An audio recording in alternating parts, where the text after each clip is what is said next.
قابل صد احترام حضرات شائقین و شائقات سچا پیغام، السلام علیکم ورحمۃ اللہ وبرکاتہ۔ آج کی محفل میراث النبی کے نورانی پروگرام میں آپ کا استقبال ہے۔ اہلا و سہلا مرحبا۔ ہم آپ تمام حضرات و مستورات کا خیر مقدم کرتے ہیں۔ محترم حضرات و خواتین، تعلیم کا آغاز ہو رہا ہے۔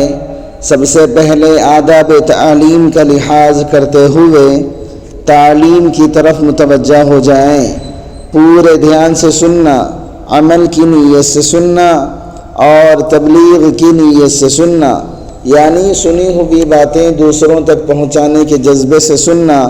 چند خاص آداب تعلیم ہیں، امید ہے کہ آپ حضرات ان آداب کا ضرور خیال رکھیں گے۔ جزاکم اللہ۔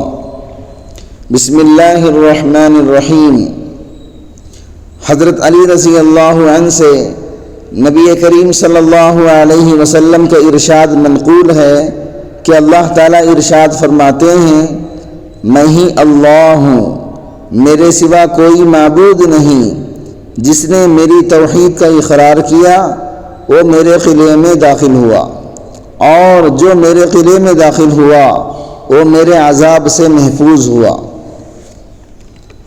حضرت مکحول رحمۃ اللہ علیہ فرماتے ہیں، ایک بہت زیادہ بوڑھا آدمی جس کی دونوں بھویں اس کی آنکھوں پر آ پڑی تھیں، اس نے آ کر عرض کیا، اے اللہ کے رسول، ایک ایسا آدمی جس نے بہت بدعہدی بدکاری کی اور اپنی جائز ناجائز ہر خواہش پوری کر دی، اس کے گناہ اتنے زیادہ ہیں کہ اگر تمام زمین والوں میں تقسیم کر دیے جائیں تو وہ سب ہلاک ہو جائیں، تو کیا اس کے لیے توبہ کی گنجائش ہے؟ رسول اللہ صلی اللہ علیہ وسلم نے ارشاد فرمایا، کیا تم مسلمان ہو چکے ہو؟ اس نے عرض کیا، جی ہاں، میں کلمہ شہادت اشہد ان لا الہ الا اللہ وحدہ لا شریک لہ وان محمدا عبدہ ورسولہ کا اقرار کرتا ہوں۔ رسول اللہ صلی اللہ علیہ وسلم نے ارشاد فرمایا، جب تک تم اس کلمے کے اقرار پر رہو گے، اللہ تعالیٰ تمہاری تمام بدعہدیاں بدکاریاں معاف فرماتے رہیں گے اور تمہاری برائیوں کو نیکیوں سے بدلتے رہیں گے۔ اس بوڑھے نے عرض کیا، اے اللہ کے رسول، میری تمام بدعہدیاں اور بدکاریاں معاف؟ رسول اکرم صلی اللہ علیہ وسلم نے ارشاد فرمایا، ہاں، تمہاری تمام بدعہدیاں بدکاریاں معاف ہیں۔ یہ سن کر وہ بڑے میاں اللہ اکبر لا الہ الا اللہ کہتے ہوئے پیٹ پھیر کر خوشی خوشی واپس چلے گئے۔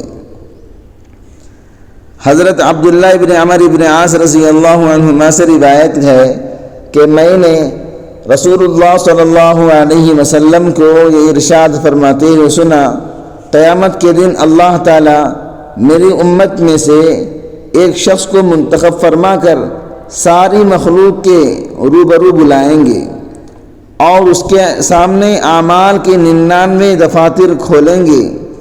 ہر دفتر حد نگاہ تک پھیلا ہوا ہوگا۔ اس کے بعد اس سے سوال کیا جائے گا کہ ان اعمال ناموں میں سے تو کسی چیز کا انکار کرتا ہے؟ کیا میرے ان فرشتوں نے جو اعمال لکھنے پر متعین تھے تجھ پر کچھ ظلم کیا ہے کہ کوئی گناہ بغیر کیے ہوئے لکھ دیا ہو یا کرنے سے زیادہ لکھ دیا ہو؟ وہ عرض کرے گا، نہیں، نہ انکار کرنے کی گنجائش ہے اور نہ ہی فرشتوں نے ظلم کیا۔ پھر ارشاد ہوگا، تیرے پاس ان بدعمالیوں کا کوئی عذر بھی ہے؟ وہ عرض کرے گا، کوئی عذر نہیں ہے۔ ارشاد ہوگا، اچھا، تیری ایک نیکی ہمارے پاس ہے، آج تجھ پر کوئی ظلم نہیں۔ پھر کاغذ کا ایک پرزہ نکالا جائے گا جس میں اشہد ان لا الہ الا اللہ و اشہد ان محمدا عبدہ ورسولہ لکھا ہوا ہوگا۔ اللہ تعالیٰ فرمائیں گے، جا اس کو تلوا لے۔ وہ عرض کرے گا، اتنے دفتروں کے مقابلے میں یہ پرزہ کیا کام دے گا؟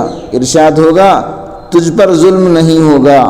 پھر ان سب دفتروں کو ایک پلڑے میں رکھ دیا جائے گا اور کاغذ کا وہ پرزہ دوسرے پلڑے میں رکھ دیا جائے گا، تو اس پرزے کے وزن کے مقابلے میں دفتروں والا پلڑا اڑنے لگے گا۔ سچی بات یہ ہے کہ اللہ تعالیٰ کے نام کے مقابلے میں کوئی چیز وزن ہو ہی نہیں سکتی۔ حضرت ابو عمرہ انصاری رضی اللہ عنہ سے روایت ہے کہ رسول اکرم صلی اللہ علیہ وسلم نے ارشاد فرمایا، جو بندہ یہ گواہی یعنی اللہ تعالیٰ کے سوا کوئی معبود نہیں اور میں اللہ تعالیٰ کا رسول ہوں، اس کو لے کر اللہ تعالیٰ سے قیامت کے دن اس حال میں ملے کہ وہ اس پر دل سے یقین رکھتا ہو، تو یہ کلمہ شہادت ضرور اس کے لیے دوزخ کی آگ سے آڑ بن جائے گا۔ ایک روایت میں آتا ہے، جو شخص ان دونوں باتوں یعنی اللہ تعالیٰ کی وحدانیت اور رسول اللہ صلی اللہ علیہ وسلم کی رسالت کا اقرار لے کر اللہ تعالیٰ سے قیامت کے دن ملے گا، وہ جنت میں داخل کیا جائے گا، خواہ اس کے اعمال نامے میں کتنے ہی گناہ ہوں۔ یقین و شائقات سچا پیغام۔ آپ کو اندازہ لگ گیا ہوگا کہ یہ مضمون کتنا اہم ہے اور کس قدر فائدہ مند ہے۔ کم سے کم درجے میں سوشل میڈیا کے ذریعے سے بھی ہم اس کو زیادہ سے زیادہ شیئر کریں گے تو دعوت کے فریضے کی کوششوں میں ہم بھی اپنا کچھ حصہ ڈالنے والے بن سکتے ہیں۔